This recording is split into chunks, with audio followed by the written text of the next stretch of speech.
Questions go with no prepared opening statement. Yeah, I didn't. Availability. I didn't know that we were having a full. I thought I was just coming. I didn't know what I was doing. To be honest with you, I just knew I had this on the schedule. But today is our kind of kickoff to our final prep here at Clemson. We've got 3 good days here where we really kind of shift the emphasis to game prep and dotting I's, crossing the T's, and trying to feel good about, you know, buttoning up the plan and taking a break on the 21st. We'll practice here, and then everybody will have an opportunity to get home for a few days and try to get back Christmas night. So have a good little break there, and then we'll practice here on the 26th. It's actually, this is one of those kind of weird years for us, to be honest with you, where we actually play on a Saturday. Normally these bowl games you play on like Tuesday, or, you know, so you're always trying to say, okay, it's Thursday, but it's a Monday practice, you know, stuff like that. But we actually have a normal game week when we do get back. So we'll have our Monday practice here, and then we'll load up and fly to Arizona. That's it. Looking forward to it. Anybody got any questions? Coach, talking about Jadar Johnson's journey here, I was talking earlier today, he talked about how miserable he was in the beginning, struggling in the classroom, really not coping well with not playing when he thought he should have been contributing more. How proud of you of the man he's become in handling that adversity and not maybe getting his way early on to be a starter on this team? Well, I just think that's, you know, the way it usually goes with guys will stick with it. You know, most of the time it works out. But a lot of times for young people in particular, in this world that we're living in now, you know, everybody, it's a Instagram society, you know, like you want things done right now. And he was a immature young person when he got here, not in a bad way, but just, you know, I just think that it was bigger than he thought. He actually came at mid-year, probably wasn't ready for that, but you know, his mom and dad did a great job with him, just super people. But you know, he just kind of hung in there, and I think the first year he really kind of, I don't know if wasted is the right term, but he really just wasn't fully committed and was just frustrated and not really sure if he was good enough in a lot of things, but just kind of grew through that. But I'm really proud of him. I really am. I mean, he's, you know, his mom sent me a text on Friday of last week. She sent me a text of his diploma next to her diploma on their mantle at home. And, you know, that's what it's all about, is seeing these guys grow and mature and transform. And again, if they'll just stick with it, sooner or later they usually kind of turn the corner if they're made of the right stuff. And he always had the right stuff. It was just a matter of, you know, kind of putting it all together, kind of pulling him through the knothole, if you will. And so I'm really proud of Jadar, and he's become an excellent leader for us. He doesn't know this yet, but I guess he will now. But he was actually voted captain. You know, I actually will let the captains know today who was voted captain. So you're talking about a guy that was, you know, I kid with him all the time because he was like he was going to transfer to South Carolina State. You know, that he was like when he first came here, he's like he was homesick and was going to transfer to South Carolina State. And I think, like I said, I think he questioned whether he was good enough or really wanted to do it. You know, like I said, it was just big for him. So I always mess with him. A couple times we played South Carolina State, I said, "Man, you could have been over there. You could have been over there." But I'm really proud of Jadar. He's grown up a ton. He had to learn patience, perseverance, stick-to-itiveness. He had to get serious about football. He had to learn how to prepare the right way. He had a great spring, a great off season. You know, he should have played more last year, and I didn't do a good job of managing that. But I'm really, really proud of him and the season he's had. I mean, all-conference player. I think he's going to be an excellent pro. I think he's going to really I think he can play early as a pro.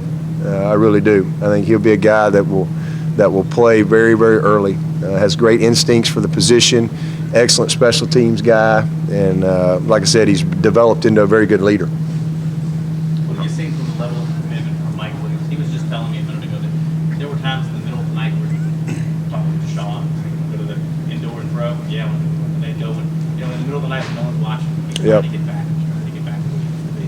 Just that level of commitment. Yeah, that's just kind of how he grew up too. If you go down to where Mike's from, he lives out on the North 40 on a bunch of land, and not a lot to do down there. He's one of those guys I think that was always playing, always either shooting hoops, throwing the ball, something. And he's just kind of been a simple guy, and I don't think that's changed since he came here. But he loves to work. And the biggest thing about Mike this year, he would have left last year had he not gotten hurt. I don't have any doubt about it. He would have been a high draft pick. But I think this year, his level of appreciation of just being able to practice, being able to work at it, is just way higher than it was coming into last year. Just because when sometimes again, a lot of times, all of us we have to be in jeopardy of losing something or having something taken away from us sometimes before we really have the true appreciation and perspective that we sometimes all lack and need. And I think that's the way Mike has been since he got back. He was like a kid running around out there last spring. He was just so happy to be out there. And I remember watching him dive for his first ball just instinctively. And he dove, hit, tumbled, rolled, and everybody kind of held their breath, pops right up. And, I knew that he was going to be good. So he worked his tail off this summer. And Deshaun's the same way. Deshaun was always working. That's what makes him special. It's the things that people don't see with Deshaun. And I think Deshaun has rubbed off on a lot of those guys. Mike's one of them. Mike was saying he spent a lot of time kind of learning how to read defenses last year. Have you noticed that? Does that help some? Yeah, I definitely think that him not being able to play last year, sometimes guys, when they get hurt, I've seen it both ways. Sometimes guys get really disengaged and they kind of wander off and they struggle academically and they struggle socially, whatever. They get just disengaged. Mike was just the opposite, and I've seen it both ways. Mike was, okay, I'm hurt, but man, I'm going to really support my teammates. I'm going to be attentive. He was at every practice. He was not just at every practice. He was mentally at every practice and very engaged to what was going on. He watched, he studied, he learned, and there's no question he's a better player. That's why I said the other day, I think he's the most complete receiver we've had. And part of that is we had him for 4 years. We didn't have Nuke for 4 years. We didn't have Sammy for 4 years. And I think that he has a chance to really be a special guy moving forward because of his knowledge. Coach, you've maintained all year that your approach to each game never changes. Your players said that this approach is a little different because they don't have to go to class. Yeah. Well, this is like camp. We try to we get them for more time. We don't have a 20-hour rule, so it is definitely different. It's a season. It's a whole new season, and we have a process that we believe in as far as how we prepare during this time, and we ask the guys to buy into it. But one thing I'm very conscious of, I don't want it to be a grind where they dread coming over here. And that's something that I'm very sensitive to. I want them to have some fun as we go through the process. I want them to buy into what we got to do to get ready. There's moments where, we're going to really challenge them. We're going to stress them. We do a lot of conditioning this time of year because they had time off and they've got a little downtime.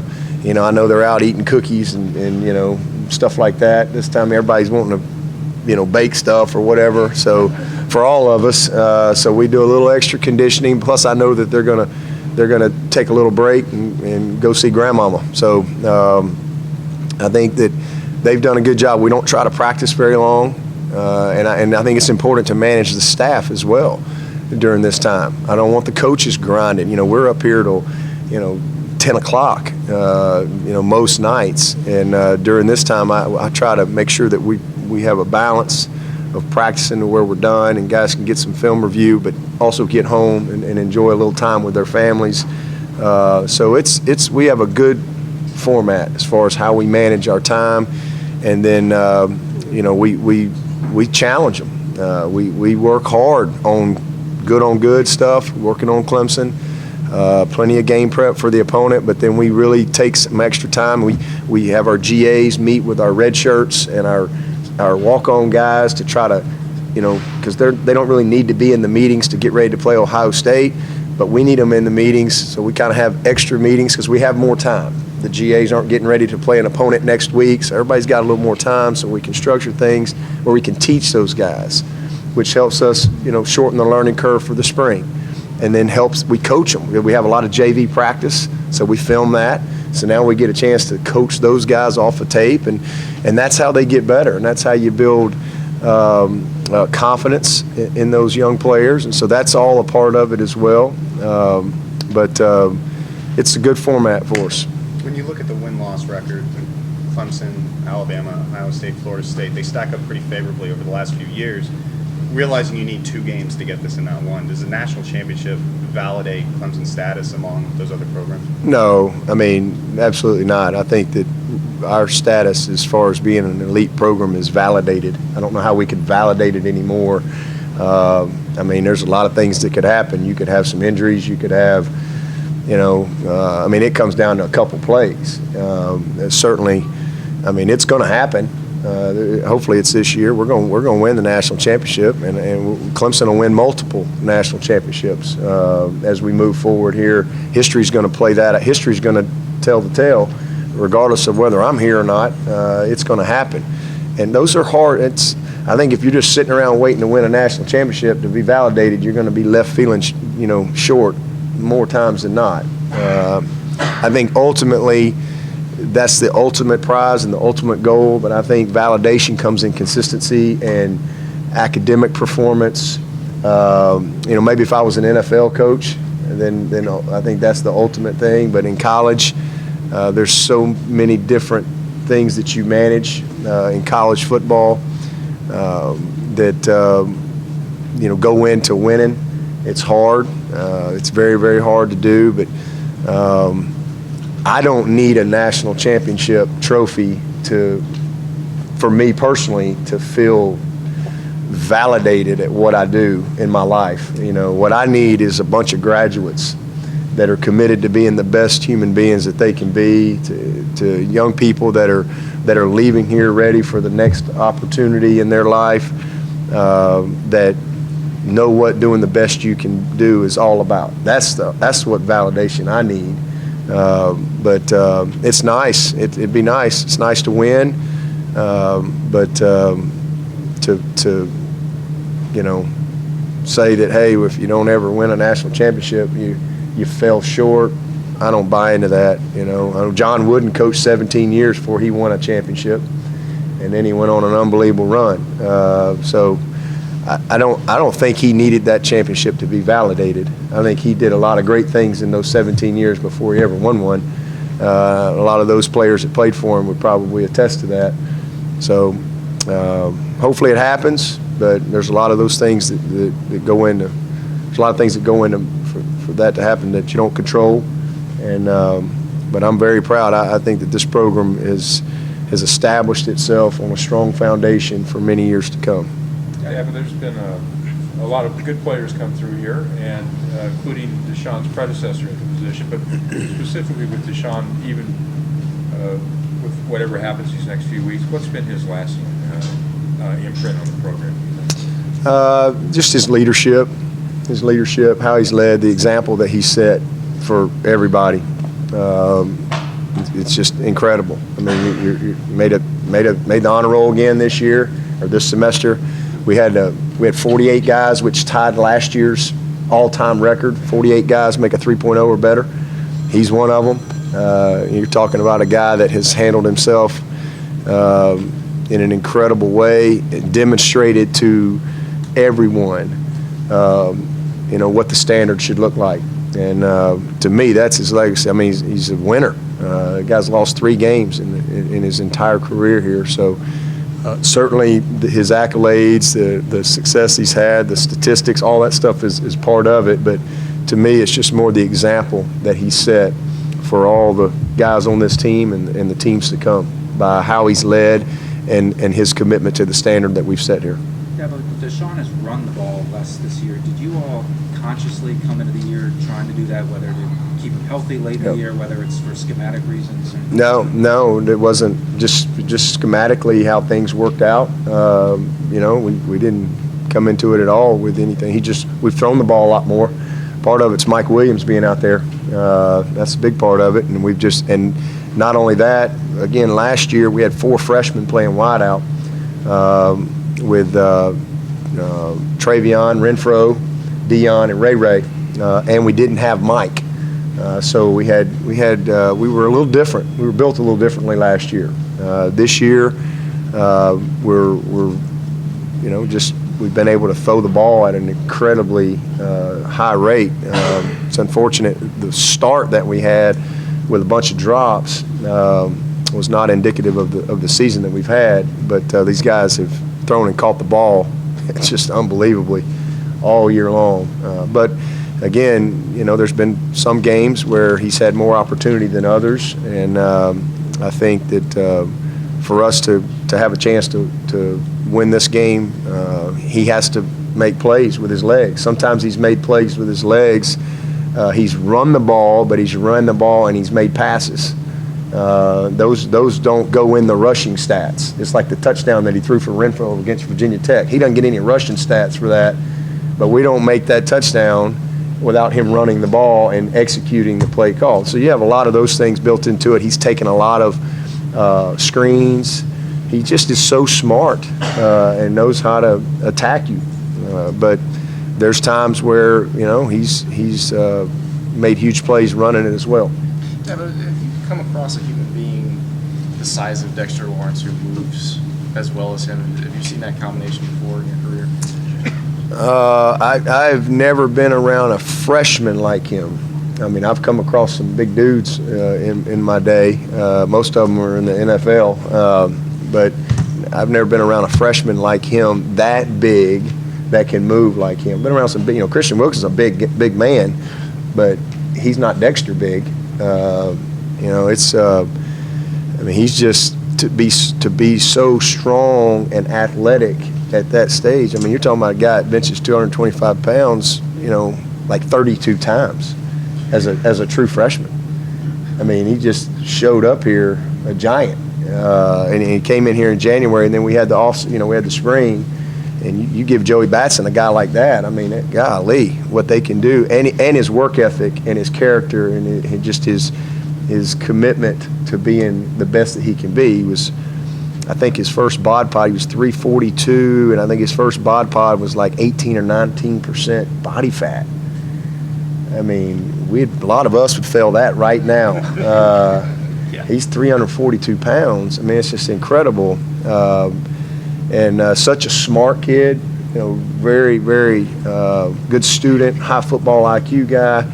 I hadn't been around a guy like that with just the whole package, that just immediately was able. He's kind of like Deshaun at his position, but Deshaun physically had to develop.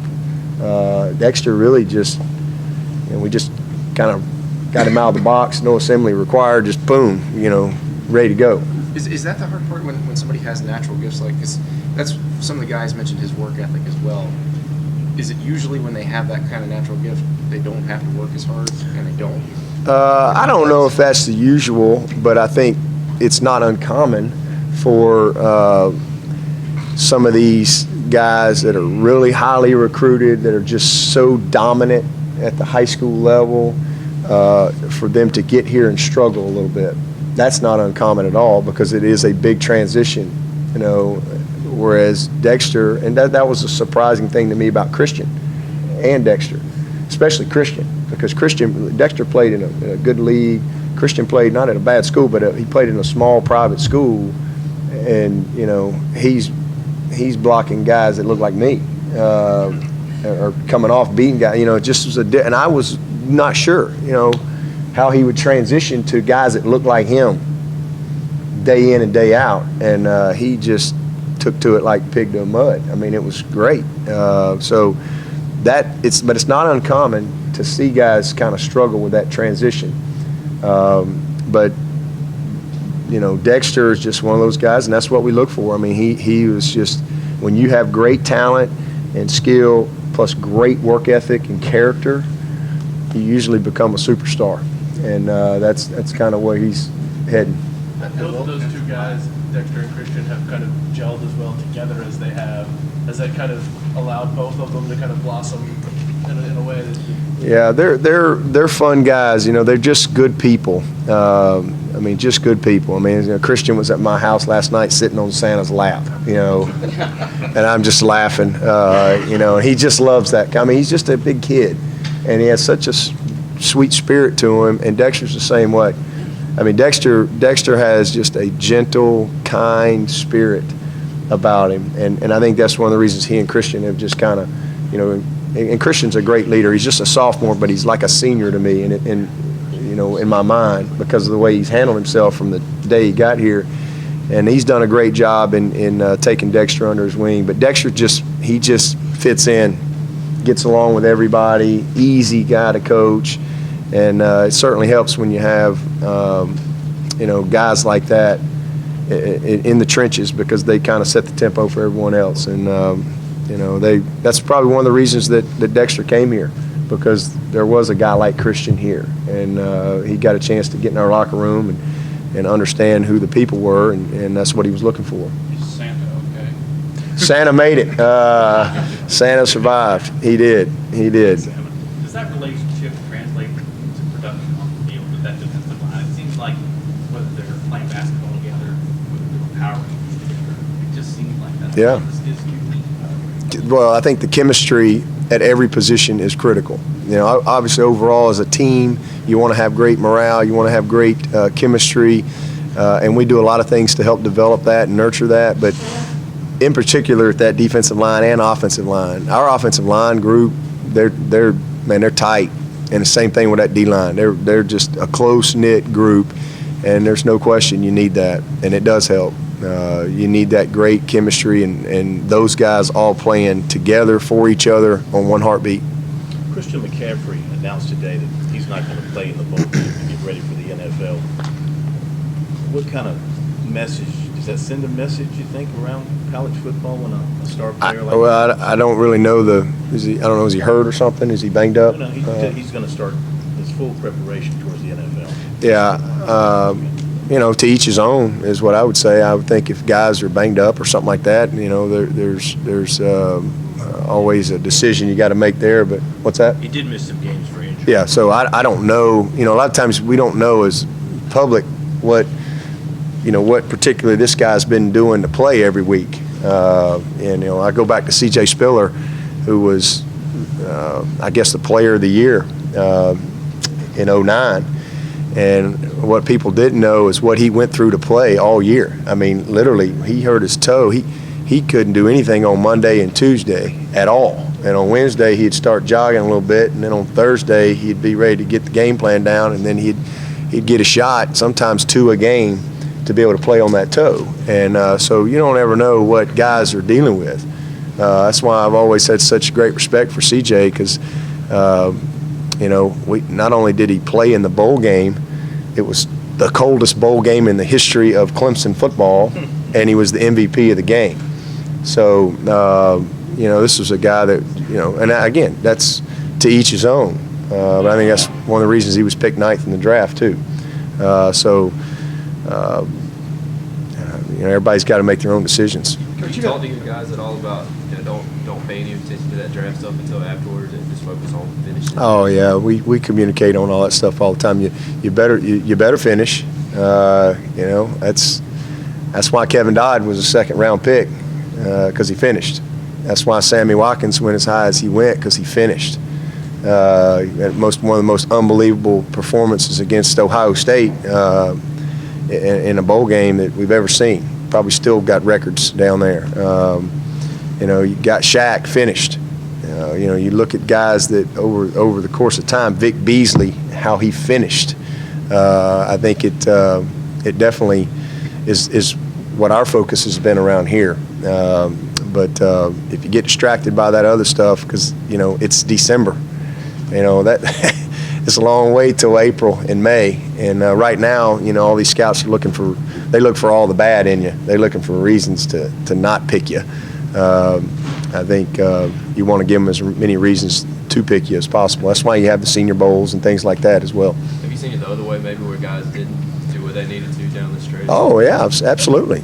Yeah, I've seen it. I mean, I've been doing this a long time. Yeah, I've seen guys not focused down the stretch or lose their focus or get distracted and then not play quite as well as they would have liked to have played, and it affect them.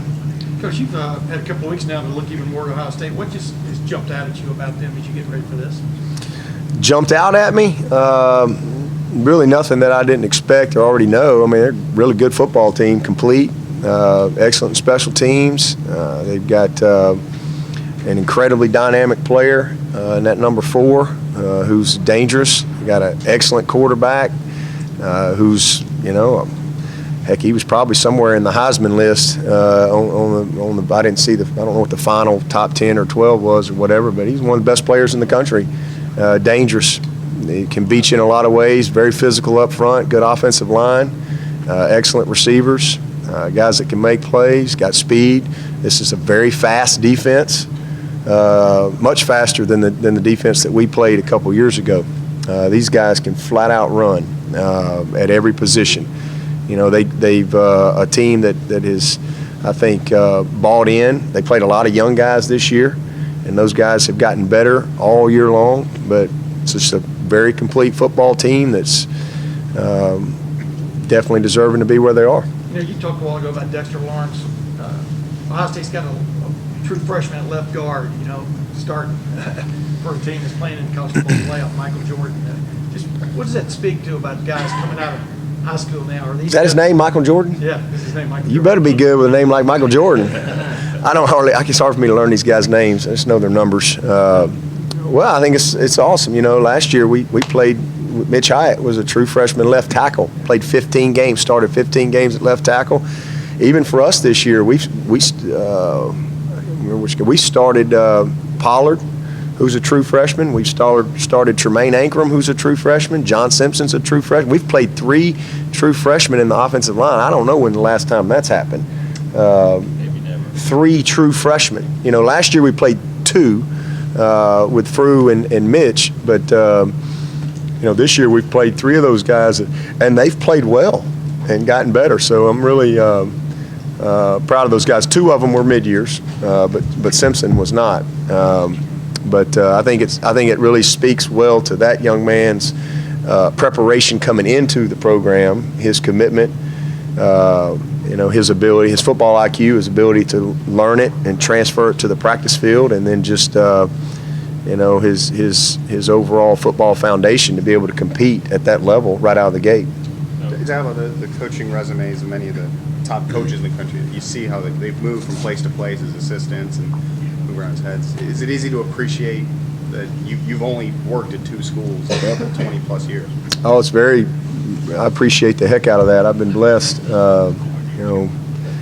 just to spend 13 years in Tuscaloosa, 5 as a player and 8 as a coach, and this is my 14th season at Clemson, so 27 years of college football, and to have only been at 2 places is incredible, and it's just been a blessing because I've been fortunate to be around a lot of good people, and at Alabama to play under Homer Smith and Mal Moore, and then to be Homer's GA and Mal's GA, and then to work full-time with guys like Woody McCorvey, Bruce Arians, it just goes on, and then to come here, and that was a whole different perspective, then to come to Clemson and to be exposed to a whole different mindset and philosophies and things like that. I've been around a lot of good people.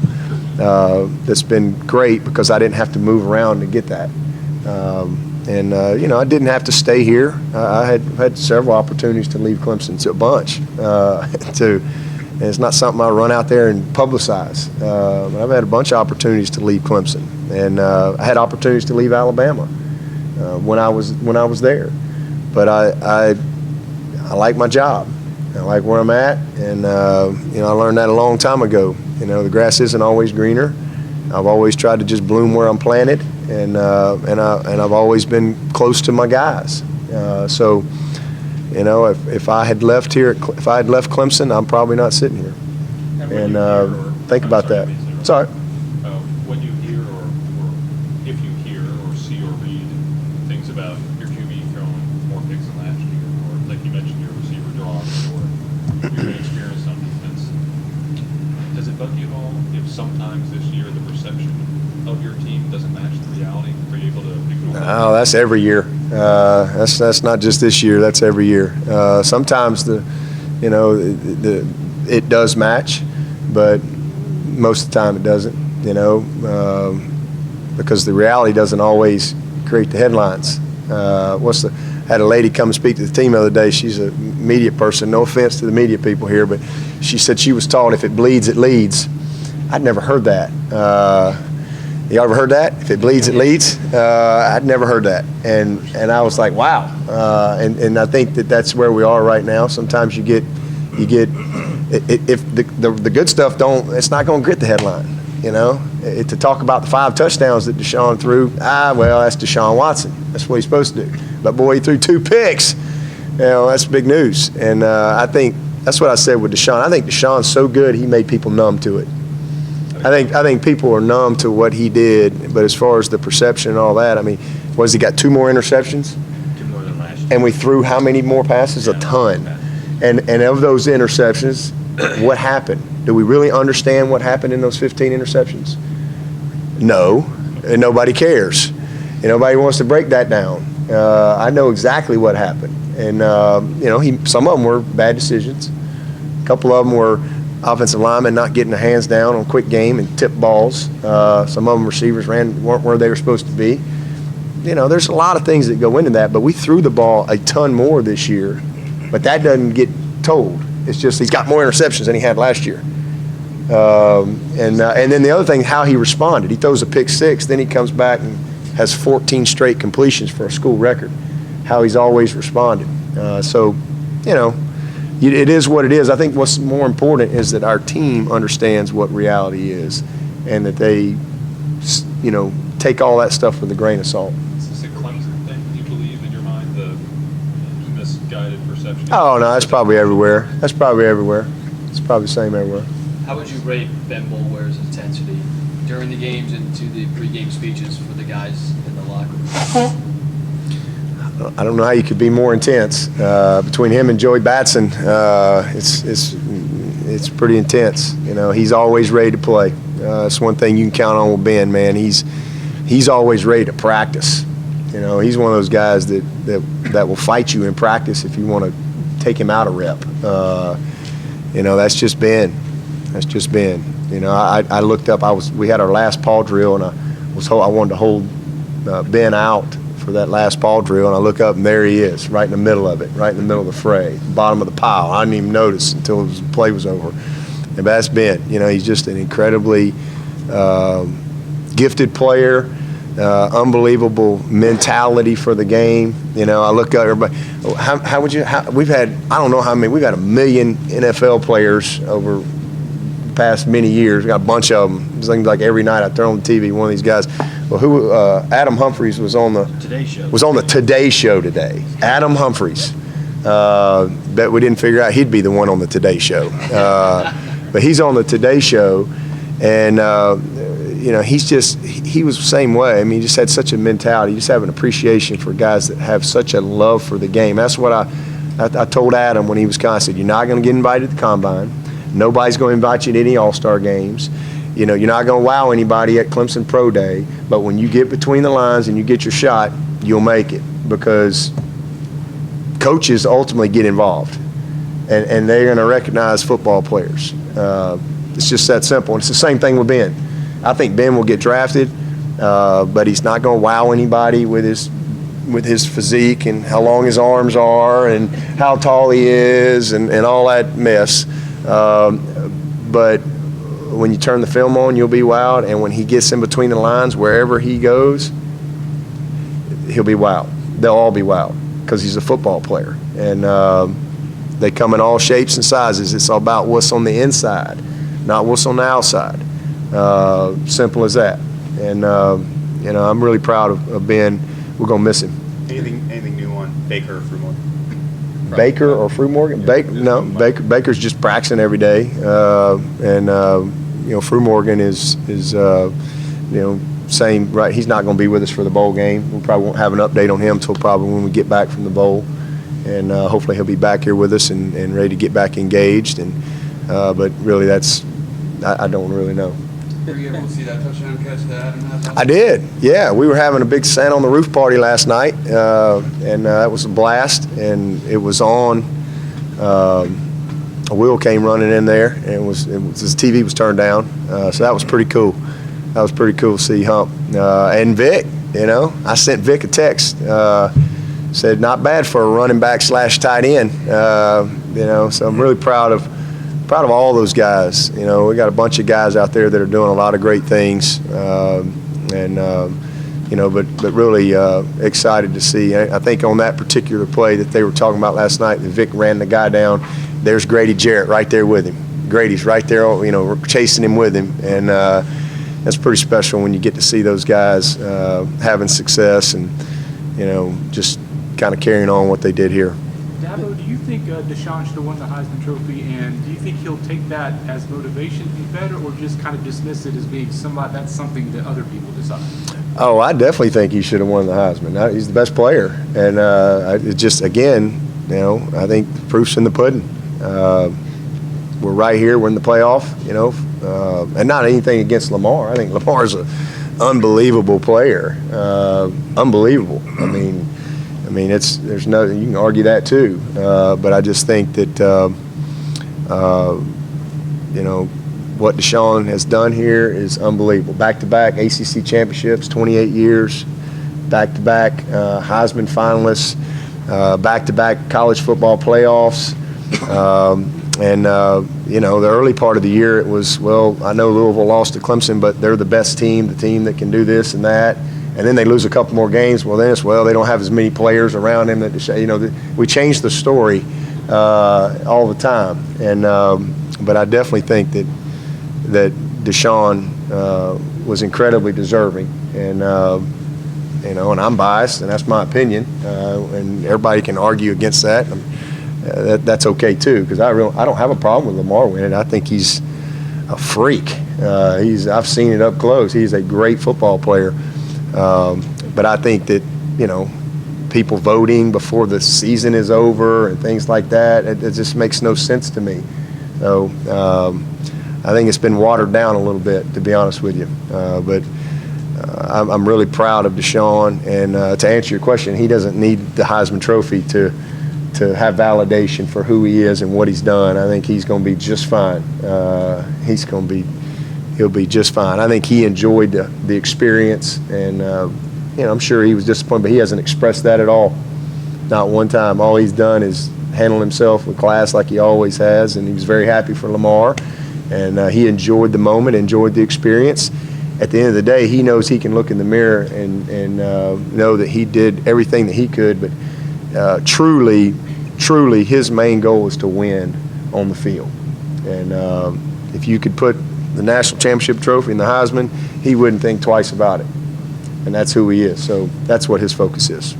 Ben was talking earlier about the reputation that some may have of him as being a dirty player, and that he thinks that refs, officials may be watching him carefully. Have you noticed that during this year, particularly after the Lamar Jackson? Well, you know, both those things are, you know, Lamar Jackson play, he doesn't know that he's not getting up. He just is holding on, grabbing him, and then the Souflex was where it really all came from. And same thing there. The whistle's not blown. He's behind the guy, and the guy's got the goal line right in front of him, and he's fighting, and he couldn't get a hold of him, and he just grabs him and throws him back. And he's an intense, aggressive guy. But you know, I mean, it's just I don't think anybody calls him any different than others. I just think that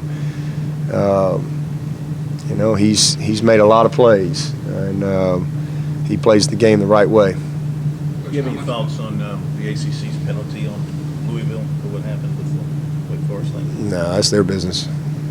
Coach, how much of an asset has it been to have guys like Tosh Boyd simulate JT Barrett? I know you him before Florida State game as well? Yeah, he came out one day. He practiced. I wish I could get him out another day, but he practiced one day with us, and it was great. Those guys have to, because he's such a smart guy, you know, and they tightened their shoelaces a little bit when he was out there for sure, because they got to move a little bit quicker than when Jimmy Greenbeans is slinging it out there. But yeah, it was good. It was good. What's at the top of your Christmas wish list? A win in Arizona. That's it. That's all I'm looking for, and just good peace and happiness and health with my family, and opportunity to enjoy a moment with them. This will be my last Christmas with my son, as far as being truly inside our walls, as he gets ready to graduate this spring and all that. You pick a Christmas movie? What's that? You would pick a Christmas movie? Oh, Griswold's, for sure. Christmas Vacation, ain't getting better than that. I like Elf, too. You know, the 4 food groups, it's like, you know, what is it? Candy canes, what's the other? Syrup, and one other one.